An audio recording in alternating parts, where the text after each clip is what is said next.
अस्सलाम वालेकुम मैं सोशल मीडिया फैमिली, उम्मीद है आप सब खैरियत से होंगे। दिस इज़ मिलाद बाबा से और आप देख रहे हैं सिंध टीचिंग। तो आज जो हम पढ़ने वाले हैं वो केमिस्ट्री का लेक्चर 2 में आज दूँगी चैप्टर 1 का, जो कि लेक्चर नंबर 1 में हम पढ़ चुके हैं इंट्रोडक्शन सारा, जिसमें हमारे पास सिग्निफिकेंट फिगर्स वगैरह आ जाते हैं। तो 1.1, 1.2, 1.3 और 1.4 हम कवर कर चुके हैं। आज जो हमने पढ़ना है उसमें हम पढ़ेंगे एटॉमिक मास, मैं आपको समझाऊंगी, एटॉमिक नंबर आपको समझाऊंगी। उसके अलावा मॉलिक्यूलर मास, मॉलिक्यूलर फार्मूला और एम्पिरिकल फार्मूला आज हम समझेंगे। उसके अलावा जो लास्ट में हम समझेंगे वो लिमिटिंग रिएक्टेंट की जिस डेफिनेशन वगैरह होगी जो कि हम डिस्कस करेंगे, और मॉल एंड एवोगैड्रो नंबर को आज डिस्कस करेंगे। तो चलें स्टार्ट करते हैं। पहले स्टार्ट करते हैं एटॉमिक मास से, जो कि आपके पेज नंबर 11 पर है बुक में। तो एटॉमिक मास क्या होता है? Atomic mass is the mass of one atom of an element. कोई भी एलिमेंट, हर किसी एलिमेंट का different atomic mass and atomic number होता है, जो कि मैंने आपको पहले भी बता चुकी हूँ मैं।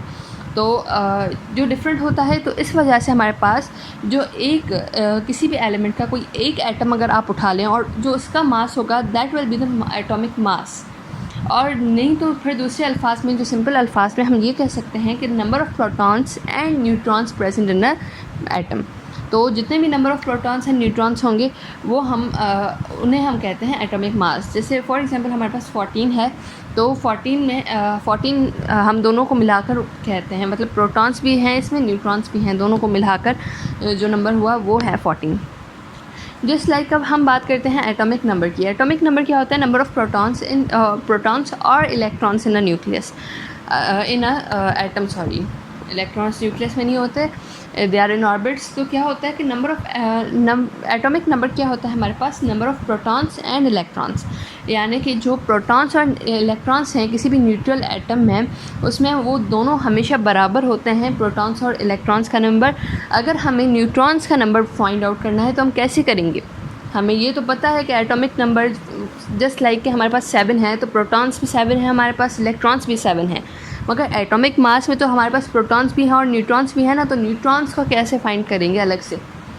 इसका भी सिंपल तरीका है हमारे पास। इसमें ये होगा, जैसे हमें पता चल गया एटॉमिक नंबर हमारे पास 7 है, तो फॉर एग्जांपल एटॉमिक मास हमारे पास 14 है, तो हम क्या करेंगे, 7 को माइनस कर देंगे 14 से, और जो बकाया बचेगा यानी 7, तो हमें पता चल जाएगा 7 न्यूट्रॉन्स हैं इसमें, ठीक है। तो ये हो गया हमारे पास बेसिक्स, जो कि एटॉमिक मास और एटॉमिक नंबर हमने पढ़ लिया। अब बात करते हैं एम्पिरिकल फार्मूला और मॉलिक्यूलर फार्मूला की। ये सारे जो हैं वो आम से टॉपिक्स हैं, इन पर ज़्यादा गौर करने की ज़रूरत नहीं है। हाँ, कुछ डेफिनेशंस वगैरह याद होनी चाहिए आपको, और ये जो बेसिक डिफरेंस वगैरह हैं इन दोनों के बीच में वो आपको याद होने चाहिए। जैसे एम्पिरिकल फार्मूला और मॉलिक्यूलर फार्मूला का बेसिक डिफरेंस जो हमारे पास है वो ये है कि एम्पिरिकल फार्मूला में हमेशा जो हमारे पास नंबर ऑफ़ एटम्स जो बताए जाते हैं दे आर सिंपलेस्ट वन, यानी वो एक्चुअल नहीं बताए जाते।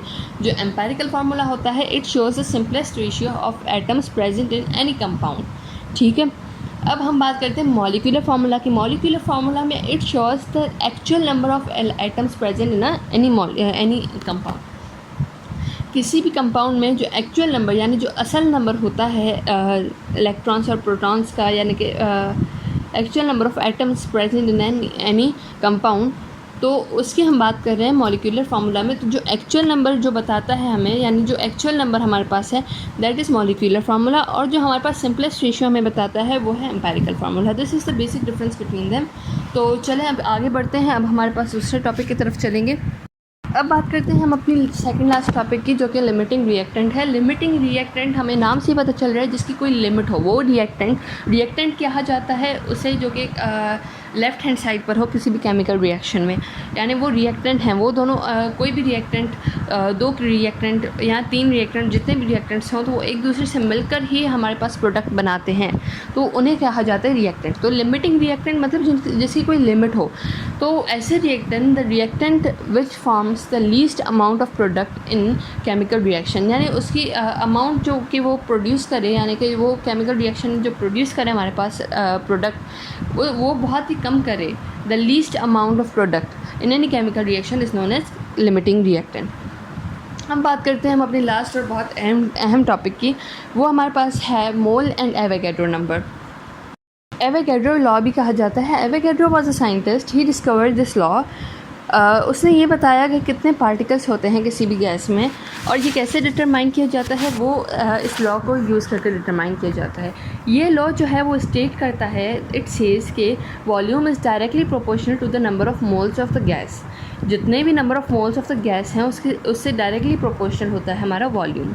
ठीक है, अब बात करते हैं कि इसमें हम जो है इस लॉ में हम अपनी प्रोपोर्शनलिटी की साइन नहीं हटाते। क्यों? इसका एक रीज़न है हमारे पास।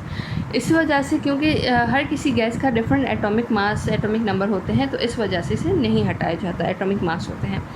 अब बात करते हैं मोल की। तो मोल क्या है हमारे पास? इट इज़ अ सिंपलेस्ट, वो सबसे छोटा हमारे पास यूनिट है। अब बात की जाए, हमारे पास फॉर एग्जांपल 2 कंटेनर हैं मेरे पास 2 कंटेनर हैं जिसमें हमारे पास 1 kg जितने गैस कोई भी आ सकती है। बट एक गैस वो है जिसका पार्टिकल की मास ज़्यादा है, यानी अगर हम बात करें ऑक्सीजन की तो उसका 8 है वो एटॉमिक मास। और अगर बात की जाए हाइड्रोजन की तो उन दोनों में बहुत ज़्यादा डिफरेंस है, हाइड्रोजन में 1 है।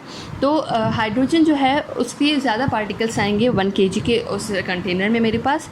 और अगर बात की जाए ऑक्सीजन की तो उसके कम पार्टिकल्स आएंगे क्योंकि उसका मास ज़्यादा है, तो वो जल्दी 1 kg ख़त्म हो जाएगा।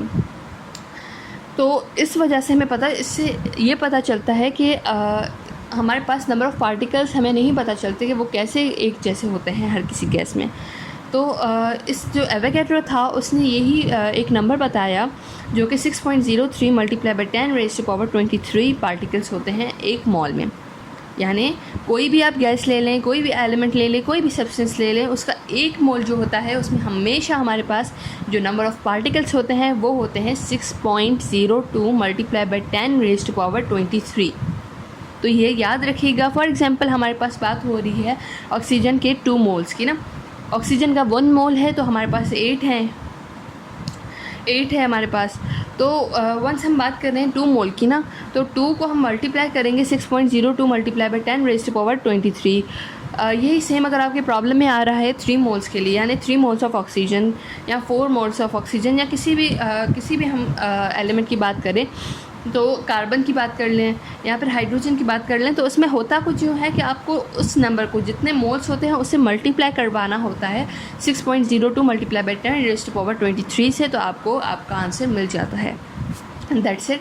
आज के लिए बस इतना ही। जो भी क्वेश्चंस हों प्लीज़ कमेंट सेक्शन में बताइएगा।